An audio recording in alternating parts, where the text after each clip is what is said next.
Hey guys, let's get more news about Steelers, but first, don't forget to subscribe and leave your like. Madden Monday, we'll know instantly if Steelers' loss to Browns will result in long-term damages. In the days since the Pittsburgh Steelers, 8-3, fell to the Cleveland Browns, 3-8, on Thursday night, many Steelers fans have had the same concern. Was that just one bad night? Or was that a harbinger of things to come? Was that the 2024 version of losing to Washington after an 11-0 start in 2020, only to finish 12-4 with a first-round playoff loss? During this week's Madden Monday podcast, Mark Madden of 105.9 The X and TribLive said that the answer will be revealed immediately when the Steelers face quarterback Joe Burrow and the Cincinnati Bengals on Sunday. I think we'll know instantly, Madden said of the potential fallout from the loss. I think the Cincinnati game looms very large. Cincinnati is not as bad as their record. They have one of the best quarterbacks in football. It wasn't just 2020 that went south in a hurry for the Steelers. The 2018 season went from 7-1 to 9-6-1 and a playoff miss. The 2019 campaign went from 8-5 to 8-8 and another playoff miss. Last year, the 7-4 Steelers went to 7-7 with 3 straight losses to non-playoff teams, Arizona, New England and Indianapolis, before a late rally to save the season. Madden says, despite Russell Wilson improving the quarterback play, the 2024 Steelers are flawed enough offensively that a similar fate could happen this year. Arthur Smith, he's not doing a great job as coordinator. That offense to me looks as unimaginative as Matt Canada's, just with more tight ends, Madden said. Forget the Justin Fields package. They tried it. It didn't work. Let Russ cook. Let QB1 have his rhythm. He's always been good in the red zone. Have some faith that he will be again. It's not entirely an offensive issue, though. Madden thinks the defense has problems too. They're overrated, Madden insists. Their good players are fading. Minkah Fitzpatrick finally got a forced fumble in the 23rd game in between turnover involvements. TJ, what got humiliated by Myles Garrett, shown up to the nth degree. I know they're not on the field against each other. But good thing, because Garrett would have hooped his backside. Also, during the podcast, Madden and I talk about Mike Tomlin's miscues on Thursday night, the potential impact of the Ravens-Chargers Monday night game on the Steelers, the woes of the Penguins and Pitt's late-season slide. The Pittsburgh Steelers have 2 quarterbacks on their roster that they are likely interested in re-signing for the 2025 season. But pundits are still suggesting the Steelers could pursue a new signal caller, such as Aaron Rodgers, this offseason. A to Z Sports' Wendell Ferreira even went as far as to imply the Steelers are one of the favorites for Rodgers if he leaves the New York Jets. This is the most likely option outside of the Jets. Russell Wilson and Justin Fields are both free agents in 2025, so the Steelers will really need to look at their options. Maybe Wilson wants to stay, but he would certainly be much more expensive than he is now, wrote Ferreira. Rodgers probably wanted more control, and that's why he went to the Jets after years with the Packers.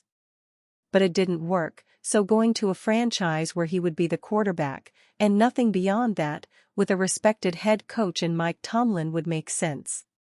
The Steelers have begun the 2024 season 8-3 with Russell Wilson and Justin Fields behind center.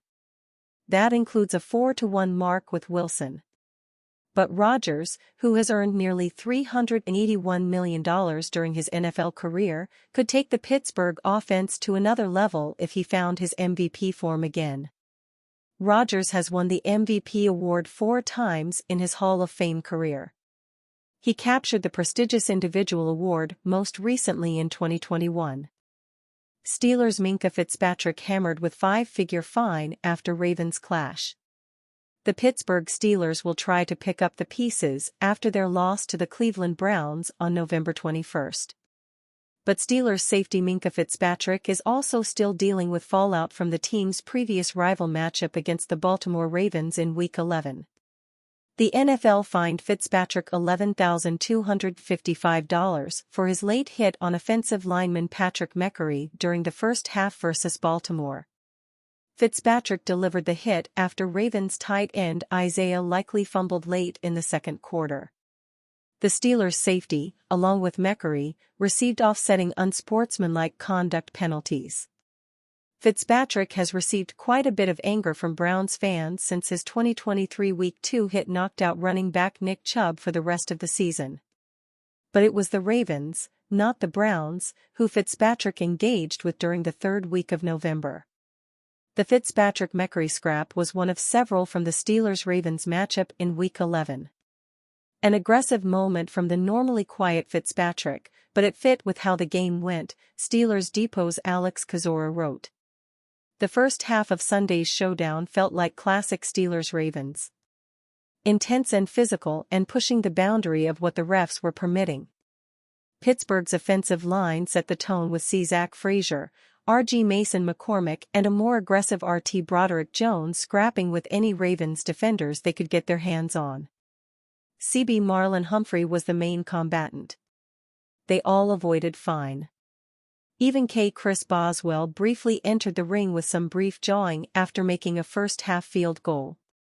Although it cost him a little cash, it could be considered a small price to pay for Fitzpatrick setting a physical tone for the Steelers' defense. Kozora noted, though, that Fitzpatrick now has more fines than interceptions this season. Fitzpatrick doesn't have an interception in his last 22 games. Fitzpatrick wasn't the only safety to receive a fine from the Week 11 Steelers-Ravens showdown. The NFL also fined Baltimore safety Kyle Hamilton $11,255 for taunting in the second quarter. The taunt appeared to come against Steelers running back Najee Harris. Hamilton had just caught a hurdle attempt from Harris before a small skirmish started. Hamilton didn't receive a penalty on the play. Fines could be a routine thing for the Steelers during the stretch run of the 2024 NFL season. The Steelers still have 4 more division matchups remaining on their schedule. Those AFC North matchups are always filled with hatred and physicality. Pittsburgh will also play Super Bowl contenders, the Philadelphia Eagles and Kansas City Chiefs. The Steelers and Ravens will renew their rivalry on December 21st. Rossini, Steelers expected to re-sign QB Russell Wilson. The Pittsburgh Steelers are 8-3, and their rebuilt quarterback room has gotten them much more production and brought a lot more success than many outside of Pittsburgh expected. Justin Fields went 4-2 as the starter in the team's first 6 games, and Russell Wilson has gone 4-1 since taking over after being injured with a calf injury. With Pittsburgh sitting atop the AFC North, and the offense having much more success and consistency than it saw under Matt Canada and Kenny Pickett, the Steelers have a choice to make when it comes to their signal callers, as both will be free agents in March. However, according to Diana Rossini of The Athletic, Pittsburgh plans to re-sign Wilson. The free agent quarterback market is lacking, with Sam Darnold and Russell Wilson the top names, Rossini writes. Though Wilson is expected to stay with the Steelers and the Vikings could decide to keep Darnold if he's willing to be a backup. Wilson has played well thus far, throwing 7 touchdowns to just 2 interceptions and has a passer rating of 98.6. And you fan? What do you think of the situation of Russell Wilson? Leave your opinion in the comments.